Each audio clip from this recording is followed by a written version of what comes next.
ప్రస్తుతం మనతో పాటు ప్రముఖ ఆధ్యాత్మికవేత్త, తంత్ర జ్యోతిష్యులు, జ్యోతిషరత్న, జ్యోతిష సామ్రాట్ డాక్టర్ చింతా రుక్మానుగారావు గారు మనతో ఉన్నారు. గురుగారితో మాట్లాడదాం. నమస్కారం గురుగారు.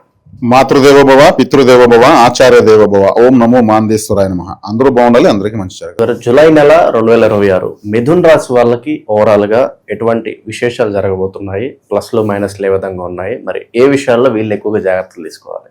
2026 సంవత్సరం జూలై మాసం మాస ఫలితాల భాగంగా మనం మిథున రాశి వారికి ఎలా ఉందో తెలియజేసుకునే ముందు ఈ రాశి యొక్క ప్రత్యేకతలు కొన్ని తెలియజేసుకొని తర్వాత మనం మాస ఫలితాలకు వెళ్దాం. మిథునము అంటే కలయిక అని అర్థం. కలయిక అంటే కమ్యూనికేషన్ అని అర్థం. జాలీగా తిరగడము, ఎన్ని బాధలున్నా వీళ్ళు ఆ బాధలు ఒక పక్క ఉంటే కూడా ఇంకో పక్క జాలీగా ఆలోచిస్తూ ఉంటారు. తీవ్రమైన కష్టాలు ఉంటే కూడా మనసులో ఒక విధమైనటువంటి ఆహ్లాదకరమైన ఆలోచనలు వచ్చే వాళ్ళకి ఉంటారు వీళ్ళు. ఎందుకంటే వీళ్ళు మూడవ స్థానం అంటే తిరగడమును అర్థం. చిన్న చిన్న ప్రయాణాలు ఉంటాయి, దూర ప్రయాణాలు ఉంటాయి, విదేశీ ప్రయాణాలు ఉంటాయి. ఈ చిన్న చిన్న ప్రయాణాలు డొమెస్టిక్ ట్రావెల్స్ అంతా వీళ్ళకి ఎక్కువగా ఉంటాయి. అదే కమ్యూనికేషన్ అంటే ఇప్పుడు మొబైల్ ఫోన్ ప్రపంచాన్ని కమ్యూనికేట్ చేస్తుంది. ఇట్లా ఇప్పుడు టెలికమ్యూనికేషన్ అంటారు కదా, ఇంతకుముందు టెలిఫోన్ ఎక్స్చేంజ్లు ఉన్నాయి, ఎస్టీడీ బూతులు పెట్టేవాళ్ళు.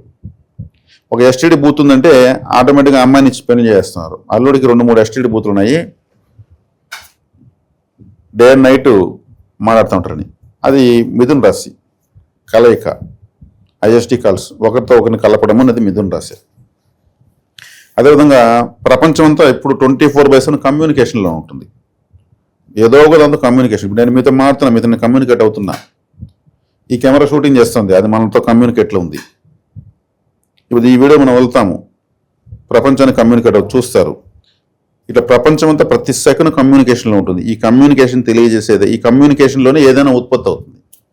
ఒక వస్తువు కానీ, ఆలోచన కానీ, వ్యాపారం కానీ, వివాహం కానీ. వివాహం కూడా కమ్యూనికేషనే కదా. ఒక అమ్మాయిని ఒక అబ్బాయిని కలపడం వల్ల వాళ్ళ యొక్క వంశం అభివృద్ధి చెందుతుందని అర్థం. అందుకే ఇది మిథునము అంటే కలయిక అని అర్థం. మిథునం అంటే ఇక్కడ శివపార్వతులు ఉంటారు, లేదు ఒక అమ్మాయి ఒక అబ్బాయి చేయి పట్టుకుని నిలుచుకో ఉంటారు చిన్నపిల్లలు. ఇంతకుముందు దీన్ని ఇంగ్లీష్లో జెమినీ అంటారు. ఈ రాశిని జెమినీ టీవీ ఉంది. 2 పిల్లలు ఇలా పీకలతో వచ్చేదన్నమాట. అది జెమినీ అంటే అదే మీనింగ్. స్త్రీ పురుషుల కలయిక అని అర్థం.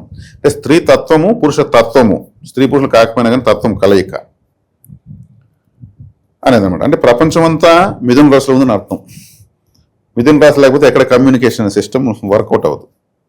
ఇప్పుడు ఫారెన్ పోవాలి, వీసా పాస్పోర్ట్ పోవాలి, అదొక మిథున రాశి. చిన్న చిన్న ప్రయాణం చెప్పాను కదా, పాస్పోర్ట్ ఆఫీస్ వరకు పోయేవాళ్ళు కదా. సో నాకు బజార్ల వరకు పని ఉంది, నేను టిఫిన్ తీసుకురావాలి, కూరగాయలు తీసుకురావాలి, ఇవంతా కూడా మిథున రాశి. అంటే మనం ఇక్కడ రాశి కారకత్వాలు, రాశి యొక్క ప్రత్యేకతలు ఇలా చెప్తూ ఉండడం వల్ల గతంలో మన వీడియోలకు, ఇంకా ఇప్పుడు ఇస్తున్న వీడియోలకు, ఇంకా అయిపోయే వీడియోలు అన్నింటినీ కూడా చూస్తూ ఉంటే మన మాస ఫలితాలు మనం ఇస్తున్న ప్రత్యేక విషయాల కోసం మన ప్రేక్షకులు ఆదరిస్తున్నారనేది మనకు అర్థమైంది. కాబట్టి ఇక్కడ మనం మాస ఫలితం అనేటువంటి ఒక అవకాశంతో జ్యోతిష్ శాస్త్రంలో కొంత నాలెడ్జ్ని కూడా మనము లైఫ్ టైం ఫిక్స్డ్ నాలెడ్జ్ని ఇస్తున్నాం. దాని వెనక ఇలా ఉంటుంది విశ్లేషణ, అనాలిసిస్ ఇస్తున్నాం. ఇది మంచిది, అందరూ కూడా తెలుసుకుంటారు, ఆసక్తిగా చూస్తారు. కాబట్టి అందుకే ప్రారంభంలో చేస్తున్నాం. కాబట్టి ఇంకా మిథున రాశి అంటేనే మనకు గ్రీన్ కలర్ తెలియజేస్తుంది. హిజ్రాలు ఉంటారు కదా, వాళ్ళు స్త్రీతత్వము పురుషత్వం కలయికలో ఉంటారు. అంటే వాళ్ళకి అటువంటి లక్షణాలు ఉంటాయి, పురుష లక్షణాలు ఉంటాయి, స్త్రీ లక్షణాలు ఉంటాయి. ఈ స్త్రీ పురుషుల కలయిక ఇది అన్నాం. అంటే ఇక్కడ మనం వాళ్ళని తక్కువ చేసి మాట్లాడడం లేదు. భగవంతుడు ప్రకృతి వాళ్ళకి ఇచ్చినటువంటి ఆ స్థితి అది. ఇది మిథున రాశి యొక్క ప్రత్యేకత. ఎప్పుడైనా మిథున రాశిలో దుస్తగ్రహాలు ఉన్నప్పుడు హిజ్రాలకు ఏదన్నా గ్రీన్ కలర్ డ్రెస్సులు కానీ, శారీ కానీ, కట్షిప్ కానీ తీసివ్వడం మంచిది. లేదా పిస్తా డ్రింక్ ఉంటుంది, గ్రీన్ కలర్లో ఉంటుంది, బాదం పిస్తా డ్రింక్స్ అంటారు కదా, అటువంటి కూల్ డ్రింక్స్ కానీ, లేదా వెజిటబుల్ రైస్, బెండకాయ రైస్, దొండకాయ రైస్ గ్రీన్ కలర్లో ఉంటుంది కదా, కూరాకుతో చేసినట్టు, ఇటువంటివి కానీ ఇవ్వచ్చు. అప్పుడు ఆ రాశి యొక్క కారకత్వం అది తీసుకుని వాళ్ళు కమ్యూనికేట్ అవుతారు. తీసుకుంటే వాళ్ళు దాన్ని కమ్యూనికేట్ రిసీవ్ చేసుకుంటారు, పరిహారం అవుతుంది అని అర్థం చేసుకోవచ్చు. ఇప్పుడు మనం మాస ఫలితాలకు వెళ్తాం. మాస ఫలితాలకు అయితే రాష్ట్రాధిపతి రాశిలో ఉన్నాడు బుధుడు. అంటే వీళ్ళకి ఇంటెలిజెన్స్ బాగా పనిచేస్తుంది. ఇప్పుడు నేను అర్థం ఏం చెప్పాను, జాలీగా ఉండే రాశి అని చెప్పాను కదా. వీళ్ళు బుధుడే ఎక్కున్నాడు, మళ్ళీ రాశికి అధిపతి బుధుడే. బాగా జాలీగా ఆలోచిస్తూ ఉంటారు. ఎప్పుడు ఏ పని చేయాలో అంత క్లారిటీ ఉంటుంది. ఉంటుంది. సమస్యలు ఉంటే కూడా దాన్ని ఒక పక్క పెడతారు, దీన్ని ఒక పక్క ఆలోచిస్తూ ఉంటారు. అంటే దుస్వభావ రాశి ఈ రాశి. దుస్వభావ రాశి అంటే అన్ని స్వభావాలు ఉంటాయి. అంటే ఏ సందర్భానికి ఎలా నిర్ణయం తీసుకోవాలో అలా తీసుకోగలిగినటువంటి సామర్థ్యం ఉంటుంది వీళ్ళకు. సమయానికి తగినట్టు మాట్లాడుట సమయోచితం అని త్యాగరాజ కీర్తన కూడా ఉంటుంది. సమయానికి తగు నేను పాట పడేస్తాడు, ఎప్పుడో పడేస్తాడు. వాళ్ళే తెలివైన వాళ్ళు. బుధుడు అంటేనే తెలివైన వాడు, ఇంటెలిజెన్స్ అని అర్థం. కాబట్టి ఇప్పుడు బుధుడు మంచి పొజిషన్ ఉన్నాడు. కుజుడు వ్యయంలోకి వచ్చాడు. వీళ్ళకి బెడ్రూమ్లో గొడవలు వచ్చడానికి అవకాశం ఉంది. భార్యాభర్తలకు ఫైటింగ్ ప్లానెట్ బెడ్రూమ్లోకి వచ్చిందని అర్థం. అక్కడ పోయేక్కడికి ఏదో ఒక అదెందుకు ఇదెందుకు లెక్క అడుగుతుంది భార్య. అది ఇప్పుడు అవసరం, మళ్ళీ రేపు మాడుకుందాం అంటాను. నువ్వు రేపు తెల్లవారు నువ్వు ఎక్కడ వెళ్ళిపోతావు, మళ్ళీ నేను అడిగేది నాకు టైం దొరకదు, ఇప్పుడు దొరికినా ఉంటుంది. అట్లా వస్తాయి గొడవలు. అది కొంచెం చూసుకోవాలి. దానికి ఏం చేయాలంటే ఎరుపు రంగు ఆహారం దానం చేయాలి. ఎరుపు రంగు ఆహారం అంటే ఏమి? టమాటా రైస్. శుక్రవారం రోజు కుజహోరలో. శుక్రవారం ఎందుకు? వృషభ రాశి శుక్రుడిది, ఇది 12వ రాశి. కుజహోరలు ఎందుకు? కుజుడు ఎక్కడున్నాడు కాబట్టి. ఎరుపు రైస్ ఎందుకు? వీళ్లకు అష్టమ రాశి అయినటువంటి మకర రాశిలో ధనిష్ట నక్షత్రం ఉంది. ధనిష్ట నక్షత్రం అంటే టమాటో, అది రెడ్గా ఉంటుంది. దాని నక్షత్రానికి అధిపతి కుజుడు వ్యయంలో ఉన్నాడు. అష్టమ రాశిలో ఉన్నటువంటి నక్షత్రాధిపతి వ్యయంలోకి వచ్చాడు. అది పడుకొని నిద్రపోయేటువంటి స్థానము. లేదు ఒక రెడ్ కలర్ రిబ్బన్ తీసుకుని శుక్రవారం రోజు కుజహోరలో ముక్కలు కత్తిరించేసి నీళ్ళలో కలిపేయచ్చు. లేదు కుంకుమ కొద్దిసి ఒక హాఫ్ బకెట్ వాటర్ తీసుకుని కలిపేసి ఎక్కడ చెట్టుకు పోసేయచ్చు. లేదు బీట్రూట్ రైస్ దానం చేయొచ్చు. పామోగ్రానైట్ జ్యూస్ తీసి దానం చేయొచ్చు. రెడ్ బనానాస్ ఉంటాయి, వాటర్ మెలన్ ఉంటుంది, డ్రాగన్ ఫ్రూట్ ఉంటుంది, చెర్రీస్ ఉంటాయి. ఇవన్నీ రెడ్ కలర్ ఫుడ్డే. స్ట్రైట్గా కూడా టమాటా రైస్, ఇవన్నీ రెడ్ రిలేటెడ్ ఫుడ్. ఇవి ఏదైనా కూడా నైవేద్యంగా ఆలయంలో పెట్టి పంచడం వల్ల ప్రతి ఒక్కరు ఇష్టంగా తీసుకుంటారు. దేవుడు ప్రసాదంగా తీసుకుంటారు. ఆలయం కాకుండా ఇంకెక్కడ ఇస్తే అసలు ఇక్కడ ఎందుకు ఇస్తాం అనుకుంటారు. ఆలయంలో చేయడం వల్ల అక్కడ బ్రీతింగ్ వేరు, థాట్ లెవెల్స్ వేరు. అది కుజుడు తీవ్ర గ్రహము. ఈ రాశికి షష్టాధిపతి లాభాధిపతి, అంటే శత్రు రోగనాలకు అధిపతి వచ్చి వ్యయంలో కూర్చున్నాడు. కాబట్టి పీస్ ఆఫ్ మైండ్ ఉండదు. ఇది చేసుకుంటే చాలు. తర్వాత వచ్చి దశమ స్థానంలో శని ఉన్నాడు. అష్టమాధిపతి దశమంలో ఉన్నాడు. అది మంచిది కాదు. గురువు ద్వితీయంలో ఉంటూ రాశిని చూస్తాడు దశమ స్థానాన్ని. ఆ దశమ స్థానం శని దోషం పోయింది. గురువు ద్వితీయంలోకి రావడం వల్ల కొంచెం మనీ అనేది జనరేట్ అయ్యే టైం స్టార్ట్ అయింది. ద్వితీయంలో గురువు మంచోడు.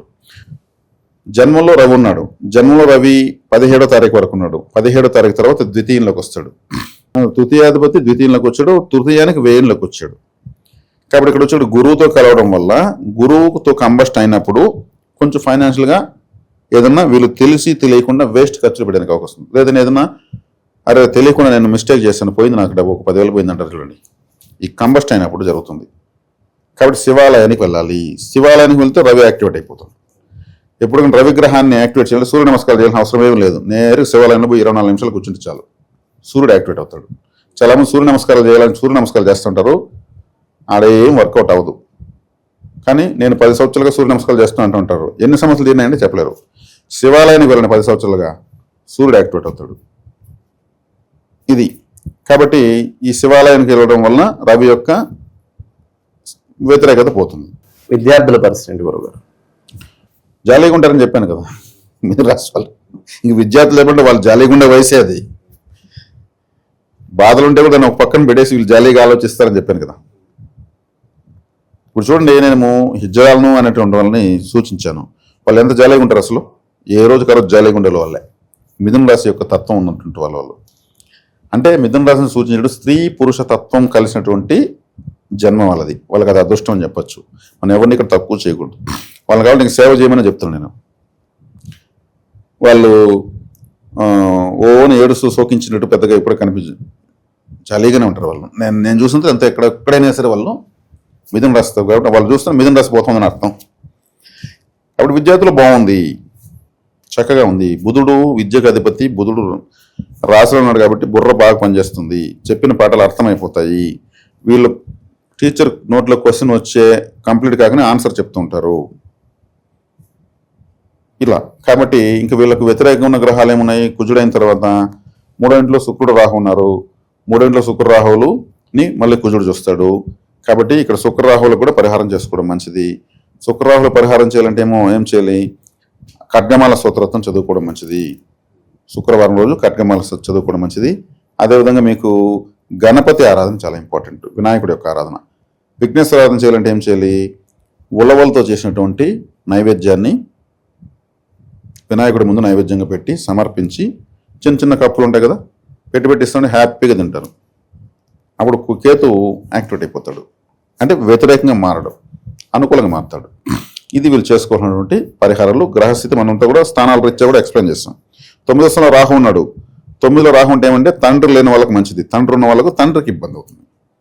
ఎందుకంటే 9లో రాహు తండ్రిని ఇబ్బంది పెడతాడు, పితృస్థానం కాబట్టి. ఒకవేళ తండ్రి లేని వాళ్ళైతే మంచిది, లేదు తండ్రి ఉన్న వాళ్ళైనా కానీ తండ్రికి దూరంగా వెళ్ళడం మంచిది. ఉద్యోగరీత్యానో, చదువుల రీత్యానో, వృత్తిరీత్యా విదేశాలకు వెళ్ళడము, దూర ప్రాంతాలకు వెళ్ళడం మంచిది. ఇది సూచిస్తుంది. ఓవరాల్ గా జూలై నెల వీళ్ళకి ఎలా ఉండబోతుందో మంచి విశ్లేషణ అందించారు సార్. ధన్యవాదాలు. ధన్యవాదాలు.